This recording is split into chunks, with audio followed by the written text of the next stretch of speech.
আমি চাই আমার হাজব্যান্ড দ্বিতীয় বিয়ে করুক, আমার মতো তারও দ্বিতীয় বিয়ে হোক। আমার এই হাজব্যান্ডের সাথে আমার দ্বিতীয় বিয়ে। আমার প্রথম সংসারটা করা হয়ে ওঠেনি বিভিন্ন পারিবারিক সমস্যার কারণে। মন না চাইলেও প্রথম সংসারটা ছেড়ে দিতে বাধ্য হয়েছিলাম। এরপর কখনো আর বিয়ে করার ইচ্ছে জাগেনি। এখন বর্তমানে যে আমার হাজব্যান্ড, সে বিয়ের আগে আমার জন্য অনেক পাগলামি করেছে, কিন্তু কখনো আমি মন থেকে চাইতাম না দ্বিতীয় বিয়ে করব। কিন্তু আমার হাজব্যান্ডের এত পাগলামি, মায়া, ভালোবাসা, কেয়ারিং দেখে আমি সিদ্ধান্ত নিলাম আমি দ্বিতীয় বিয়ে করব। বিয়ের পর কয়েক মাস আমার সংসার জীবন বেশ ভালোই কাটে, কিন্তু অবাক করা বিষয় হচ্ছে বিয়ের 2 বছর পর এসে আমার স্বামীর মনে হচ্ছে সে একজন ডিভোর্সি নারীকে বিয়ে করেছে। এই কথাটা তার যতবারই মনে আসে ততবারই সে আমাকে মেনে নিতে পারে না। তার জীবনে আমার সাথে প্রথম বিয়ে। আমার আর আমার হাজব্যান্ডের বিয়ের কথা তার ফ্যামিলির কেউ জানতো না। আমরা দুজন নিজের মতামতে বিয়ে করেছিলাম। বিয়ে করার সময় আমার হাজব্যান্ড অনেক কান্না করে বলেছিল, আমি তোমাকে ছাড়া বাঁচব না। আর এখন যদি আমি আমাদের বিয়ের কথা ফ্যামিলিতে জানাই, ওনারা কখনোই মেনে নিবে না যে আমি একটা ডিভোর্সি মেয়েকে বিয়ে করতে চাই। আসলে সেই সময়ে আমার প্রতি তার ভালোবাসা, মায়া, যত্ন দেখে মনে মনে ভেবেছিলাম আর যাই হোক, সে আমাকে কোনো দিন কষ্ট দিবে না। কিন্তু হায় আফসোস, বিয়ের কয়েক মাস পর জানতে পারি আমার হাজব্যান্ডের একটা মেয়ের সাথে সম্পর্ক ছিল। এখন তার সাথে ফ্যামিলিগতভাবে বিয়ের আয়োজন চলছে। সব কিছু আমার চোখের সামনে হলেও আমি কাউকে কিছু বলতে পারতেছি না, কারণ ওই যে আমি একজন অবিবাহিত ছেলেকে বিয়ে করেছি। এখন আপনারা মনে করতে পারেন আমার কি কখনো কষ্ট হতো না? আমার অনেক কষ্ট হতো।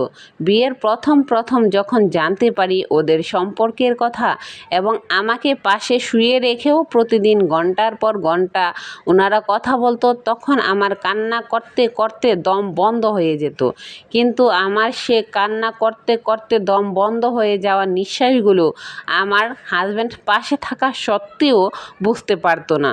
বাধ্য হয়ে আমি ওয়াশরুমের দরজা বন্ধ করে কান্না করতে থাকতাম। তবে আমি আমার হাজব্যান্ডকে প্রচণ্ড ভালোবাসতাম। এর জন্য তার সাথে 2 মিনিটও কথা না বলে থাকতে পারতাম না।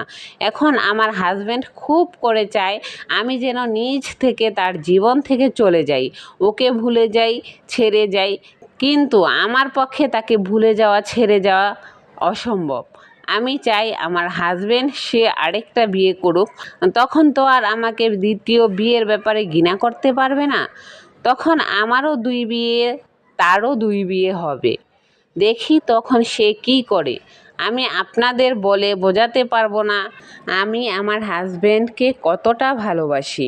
দিনের পর দিন, মাসের পর মাস এত মানসিক যন্ত্রণা সহ্য করার পরেও তার সাথে সংসার করার জন্য বসে আছি। এখন আমার স্বামী ভালোবাসা তো দূরের কথা, আমার দিকে একটাবার ফিরেও তাকায় না। একই রুমে থাকি অচেনার মতো, একসাথে ঠিক মতো খাওয়া দাওয়াও করে না, একটাবার জিজ্ঞাসাও করে না আমি কেমন আছি। তবে আমি সব সময় ভাবি কোনো না কোনো দিন তার এই ভুল ভাঙবে, আমার সাথে সে সুন্দর করে সংসার করবে। সব সময় আল্লাহকে বলি, তুমি আমার মনের ইচ্ছাটা পূরণ করে দিও, আমি তো তোমার কাছে বেশি কিছু চাইনি। এখন যে স্টোরিটা শুনেছেন সেই স্টোরিটা একটা আপুর লাইফ থেকে নেওয়া বাস্তব ঘটনা। আপুর জন্য দোয়া করি আল্লাহ তাআলা যেন তার মনের ইচ্ছা পূরণ করে দেন। সবশেষে ডিভোর্সি আপুদের উদ্দেশ্য করে একটা কথা বলবো, আপনারা কখনো অবিবাহিত ছেলেদেরকে বিয়ে করবেন না। সে সংসারগুলো বেশি দিন টিকে না।